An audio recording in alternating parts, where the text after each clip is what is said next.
Hi, my name is Elizabeth Hopper, and for the fulfillment of my honors thesis today, I will be discussing how to win by losing and if keeping score in youth sports is actually important. It's important to decide what makes a good athlete first and foremost. Is it their success, their determination, the heart that they have? What makes a good athlete is a genuine love for the game married with skill, determination, and resilience. Athletes, every day they wake up, make a decision to face the odds of the game. Maybe today will be the day they blow the other team out of the water, and maybe it will be a day like the Denver Broncos had in the 2014 Super Bowl. Um, Painful. But they do know that there will always be a winner and there will always be a loser. The philosophy floating around in athletics is the idea of not keeping score. This idea, while glamorous on the outside, has become not just irrelevant to future legends, but actually detrimental to their performance. Youth today are bombarded with many things that determine their success. Success is attributed obviously with winning, and losing corresponds with failure. With each of these comes several different emotions, which often drive one to push either for success to achieve a goal or they learn from their failures. Competition is around us daily, as I will be demonstrating later on in my presentation. And athletics is certainly not the only way to compete and to have healthy competition. But in a physical sense, it's certainly the most common way to do this, and it builds sportsmanship, character, and teamwork skills. But first, to understand the importance of keeping score, I do believe that the importance of athletics must be described in further detail. Most are aware that childhood obesity is certainly on the rise. The CDC states that 13.9% of 2 to 5-year-olds, 18.4% of 6 to 11-year-olds, and 20.6% of 12 to 19-year-olds battle childhood obesity. These staggering percentages come to a number of about 13.7 million youth being affected by childhood obesity. This means that children are truly in a fight for their wellness and their healthy to maintain a healthy body weight. Athletics is an awesome outlet for children to exercise both their mind and body. Childhood obesity, as many know, can lead to greater issues down the road, including but not limited to heart disease, diabetes, and musculoskeletal concerns. Athletics does combat this by keeping children active from a young age. Athletics promotes wellness by having a structured workout regimen while in season, and also off-season training is offered for many of the older athletes as they get more serious into their sport of choice. I do have to grant that not every child has the ability or desire to perform athletically, and that's okay.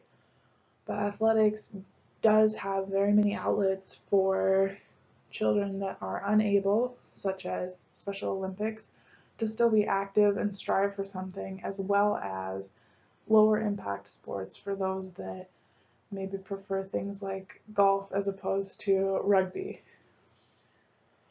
Athletics teaches body awareness. Body awareness is increasingly important in all aspects of life, and it's defined as the ability to recognize the orientation of your body in space. Essentially, this means knowing that your arm is sitting beside you without having to look, or knowing where to place your feet while you walk. Athletics can only fine-tune this, and it pushes the body to new levels. Children are able to discover what their bodies can really do and how uniquely and wonderfully made they are. This also promotes overall safety within sports. The increased body awareness does. There is also a significant mental importance to sports. The physical importance could be reiterated probably until the end of time, but the mental importance is also very prevalent. Sports are a giant self-esteem boost. Many children are known to struggle with self-esteem, and sports has the ability to build this up. Athletics helps with skill building. You learn to do things that you never thought you could before or never even dreamed of wanting to do.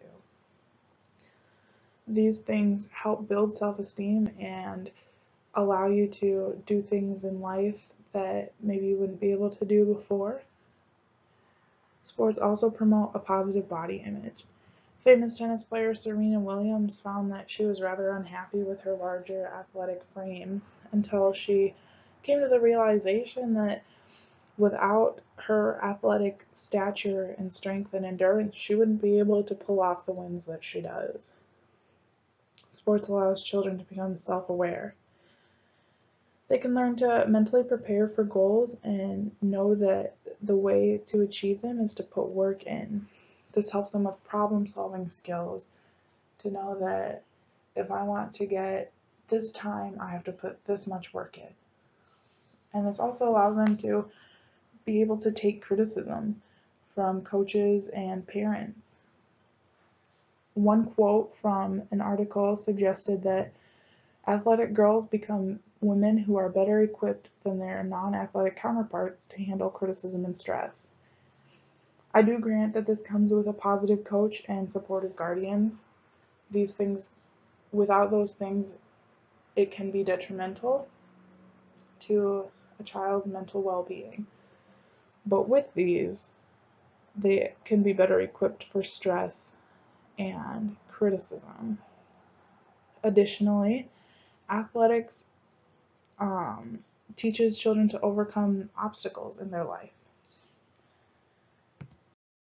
Perhaps one of the most important mental importances of athletics is anger and aggression. This comes with a sense of getting it out on the field.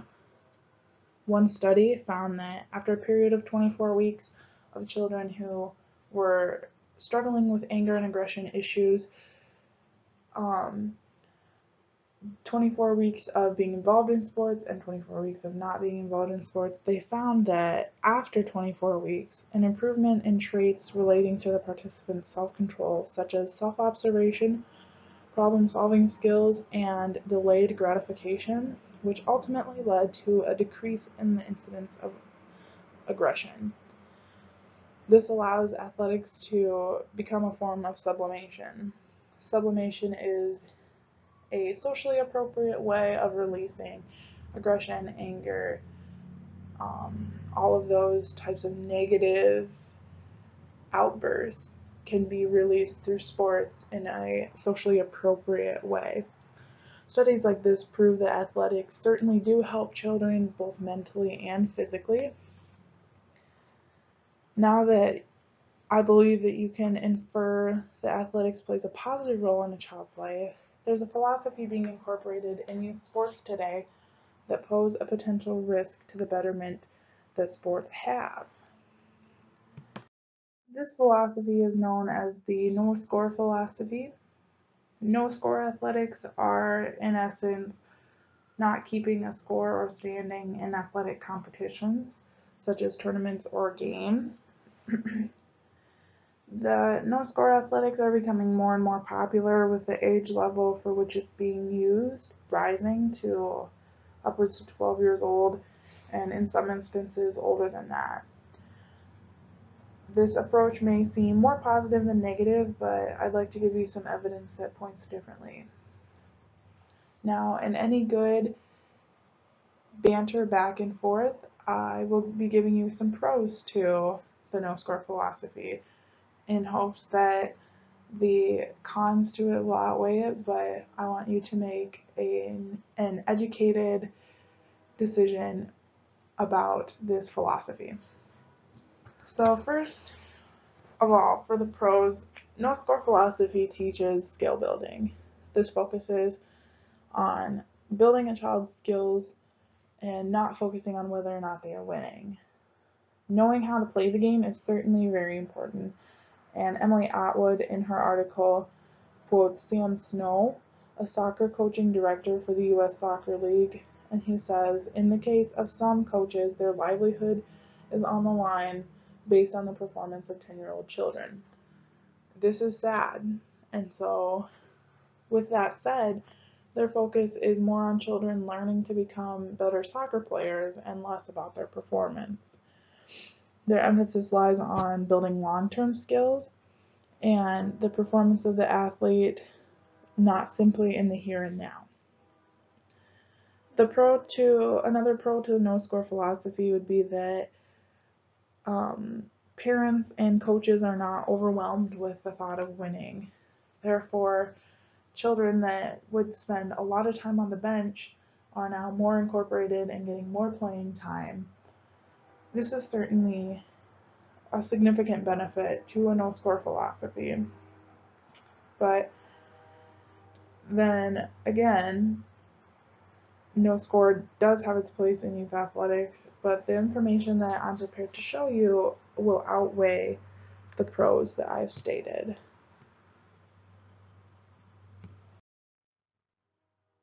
First, to understand the importance of score in and of itself, there's something else we need to clear up, which is the heart of competition. Competition is defined as striving consciously or unconsciously for an objective as a position, profit, or prize, or to be in a rivalry. So Catherine Blaze quotes Alex Chief in her article saying that competition is going out there and trying your best, which if we look at the Webster definition, which isn't always a fun thing to do, or always applicable, but this doesn't embody the purpose of competition. Alan Fox is a famous tennis player. He's played in many Wimbledon matches, and he argues that our genetic makeup is naturally competitive and that a no-score competition is the opposite of that. He argues that you can only fool Mother Nature so long. So essentially, you can only have no-score athletics for so long before children are going to revert back to their competitive nature. An important study done by Sander van der Linden, PhD, in his article from the Psychology of Competition says that nonetheless, throughout human history, people have seemed to enjoy organizing competitions in one form or another. From the ancient Greek Olympic Games, going back as far as 776 BC, to modern soccer. In fact, when you look closely, you'll notice that competition is everywhere in modern society. This means that, as I stated earlier, competition is very prevalent in the business world, in athletics, obviously, in music, in school, academics. Competition is everywhere. And so therefore, if we have competition everywhere, we might as well have a way to mediate that competition. So now on to the dangers of no-score athletics. The dangers begin rather harmlessly, honestly. Simply the fact that children are very likely to keep score anyways is obvious. Catherine Blaze, in her article, discusses a festival held in Canada, a soccer festival. They're moving away from the term tournament and moving towards the term festival. And theoretically, the event was to be no score. This simply wasn't the case. John Savoy heard his team calling out the score many times on the field, shouting, "It's 1-0, it's 1-0," when maybe it was and maybe it wasn't. But many other coaches were finding that their teams were calling out scores or tracking mentally. One coach said, "Soccer has its winners and its losers, and the girls are well aware of it." This could also be demoralizing and drag other people down.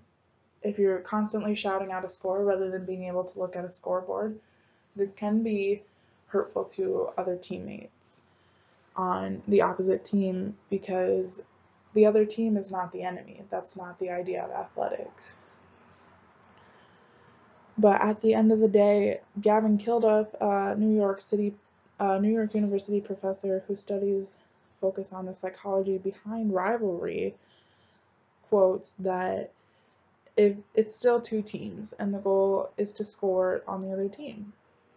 This only reiterates that regardless of the policy, children and their innate desire for competition will continue to keep score.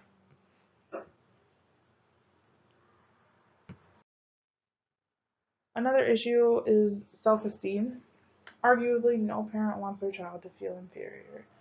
A potential concern in keeping score is that children will feel less than their peers if they lose a match. This boils down to the issue of self-esteem. Athletics, as I've already discussed, has the distinct ability to boost a child's self-esteem.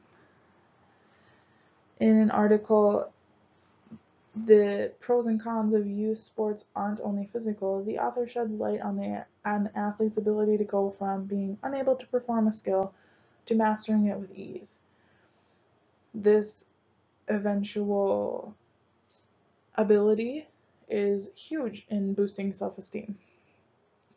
But every athlete, no matter the sport, has a desire to score. It doesn't matter if it's basketball, baseball, football. Every player has a dream of being able to score or being able to assist with a score. But if there's no score being kept, what's the point in gaining the skills to be able to score? At the end of the day, I can infer that this could lead to dropout among athletes if there's no reason to keep trying and striving to be better if there's not going to be a score kept anyways. So this leads to a valid point. What is the point in winning and losing?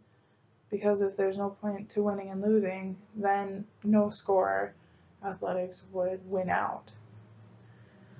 Winning teaches a sense of pride, of course. Having the feeling of I did it goes a long way with lovers of the game. John Brubaker writes a couple different ways to view winning. He describes the social facilitation theory. So this theory dates way back and was probably one of the first sports psychology experiments. It essentially stated that cyclists were found to have faster times when they were in the presence of other athletes than if they were just cycling in their home track facility. This means that if children want to improve, they need to have competition to do so. He quotes, "In business and sports, people play harder when there is a scoreboard. We always worry that hurting kids we never want to hurt children or cause them to be sad.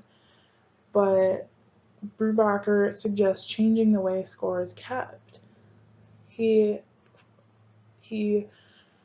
discussed a philosophy held by Warren Buffett, and this theorized that keeping an internal scoreboard will directly affect the performance an athlete will have. So essentially, keeping an internal or intrinsic personal feeling of how the athlete is doing will direct their performance on the field, thus adjusting the scoreboard. The article discussed the author's daughter and how she wanted to improve her swimming times. And the fact that she improved her swimming time by a few seconds made the win that she had so much better because she felt better about it. This allows the external scoreboard to be affected, and coaches can focus on improving an athlete in their skill, which their skill is what really wins the game, and therefore having a win be the end result, but also building up the athlete. Winning also pushes for drive and player development. As I stated, if there working to build themselves, they're building their team, and in turn, increasing their chance of winning. Now on to losing. Losing is hard. Anybody that's ever lost a competition knows that having to swallow that is very challenging. But with losing, there are many things that can come of that. First of all is improvement. Being able to go back and see film or learn from your mistakes allows for athletes to improve their skills. Without a loser, you wouldn't know what it feels like to lose, first of all. Second of all, what would be the point in improving your skills if you weren't going to lose? Secondarily, losing with grace. Eliza McGraw, in her article, How Losing at Sports, Even All the Time, Can Be Good for Kids, says in her introduction, the quote, "Losing builds character," is a hard expression to swallow when your 9-year-old athlete climbs into the car sobbing after yet another defeat. This expression would be hard to say, and she likes to reference the Mighty Ducks in her introduction as well. This is a movie about hockey players that lose all the time, and they are able to bind together and become better. This losing with grace in the end puts a determination in the true athlete's mind. Jeanette Rogie is another person that Eliza McGraw quotes in her article. She played soccer and lacrosse in college and also coaches her daughter's losing soccer team for 2 years. And she said that many grew frustrated, but the children, if they have their fire in their belly, they do. And if they don't, they don't. That's the reality about about athletics, is that if an athlete has a heart for the sport and a love for the sport, it won't really matter if they're winning or losing. Another thing that I like that she points out is Milt Shapiro, who lives in Washington and coaches children's Little League basketball. He says that tears often make parents very uncomfortable because they don't know how to comfort their child, and nobody, as I've said earlier, wants their child to feel inferior. But he says, I love the fact that he's crying. It means that he cares and he's passionate. And he can use that and change it into something that they can use on the field. I think this is an awesome outlook for losing. This also teaches camaraderie with athletes. When athletes lose, they lose as a team. They don't, unless it's an individual event such as running, they lose as a team in team sports. It's not just one player. And so with that sense, there is a comfort in that, knowing that it's not just them. They're not the only ones feeling this way. And so with that said, there are so many things that winning and losing can teach a child, but if no score athletics are incorporated, these things can't really be taught until they're at a much older age. So we need to look at what the real issue is. And this lies mostly within parents and coaches. Parents are into only rewarding wins, and this is so easy to do.